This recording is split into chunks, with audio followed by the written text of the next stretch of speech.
Okay guys, paano nga ba magpabalat ng ating libro? Yan, ang ating gagamitin is tape, gunting, tapos itong plastic, cover, at libro. So papabalatan natin itong libro. So okay, tuturo ko sa inyo step by step. Okay. So ayun guys, ito na yung ating libro. Yan, ilatag nyo lang yung pinakang plastic cover. Tapos pagkalagay nyo ng libro, ibukas nyo yung kabaak lang, yung kabaak na pinakang cover na libro. Yan. Tapos yan, itupin nyo lang. Yan, ganyan. Pagkatupin nyo,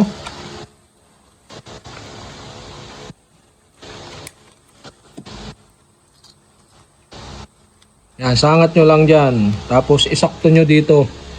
Yan. Tapos ito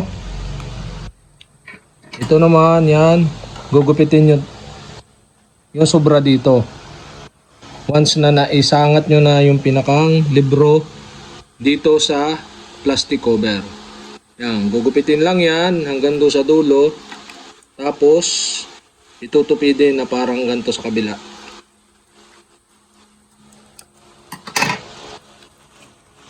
Yan, kita nyo guys, itutupi din yan. Tinupi rin. At yan guys, nakatupi na. So nakatupi na siya na ganito. At ito na lang yan ang sobra. So, okay, paano nga bang gagawin?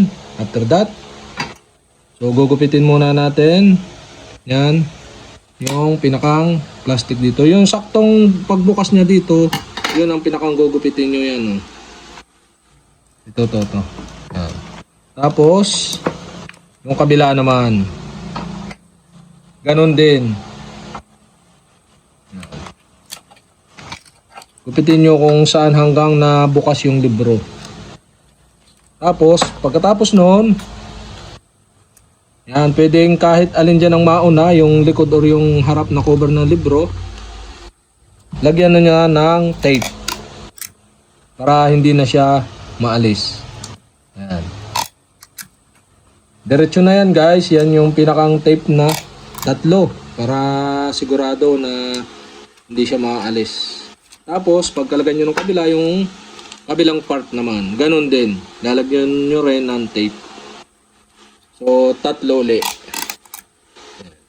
para siguradong hindi matanggal. 3 tape siya para hindi siya naangat. Ayan. Dahil tinatatlo natin para hindi mahirap pag yung isang straight eye.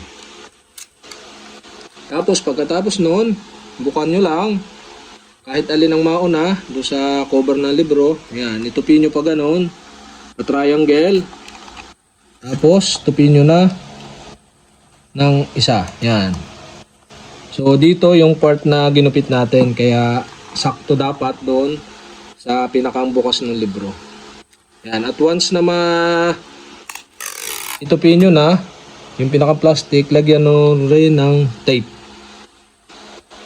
Para diretso na siya, wala na siyang alisan. So depende sa inyo kung ilan yung gusto nyo ilagay tape, 3 or 2.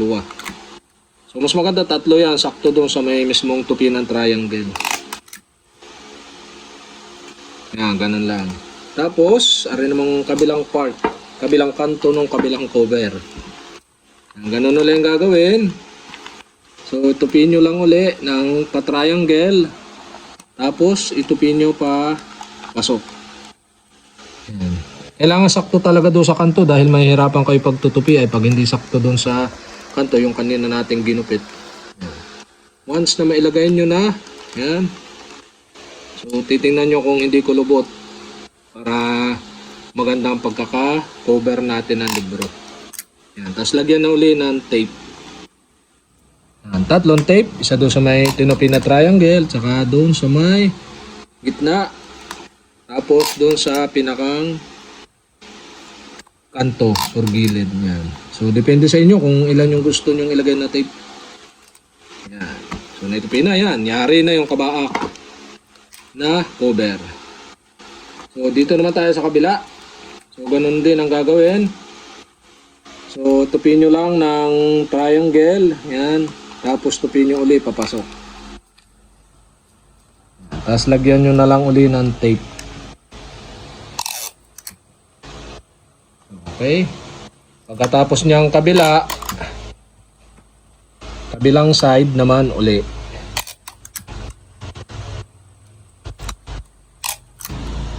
Yan, check nyo lang kung kumukulubot yung pinakang plastic cover niya bago nyo i-tape yung kabilang side.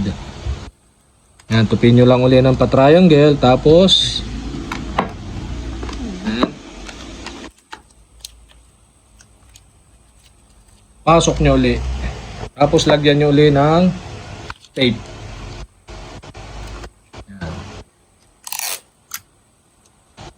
Yan, malapit na tayong matapos. Pagkalagay nitong tape na to ay tapos na ang cover ng kabilanan na libro.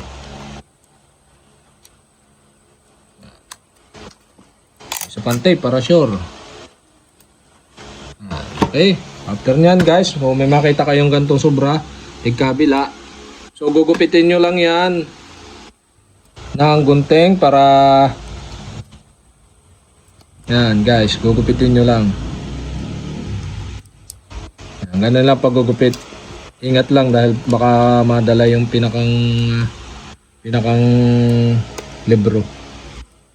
Yan. Nakakabila naman. Ganun din. Gugupitin nyo rin lang. Yan. So dapat sakto doon sa pagbukas yung pinakang hati niyan para hindi kumulubot yung pinakang plastic pagko-cover nyo. Okay. Tapos na ang ating pagko-cover ng libro or paglalagay ng plastic cover sa ating libro. Yan, kita naman nyo hindi siya kulubot. Yan. Oh. Quality ang ating pagpapabalat ng libro or pagko-cover ng libro. So okay guys, yun lang. Sana nakatulong itong video na to. At kapag hindi ko pa kayo subscriber, mag-subscribe lang kayo sa aking YouTube channel. At i-click nyo lang ang subscribe button at ang bell para updated kayo sa mga video, tutorial like this. Okay, salamat sa panonood.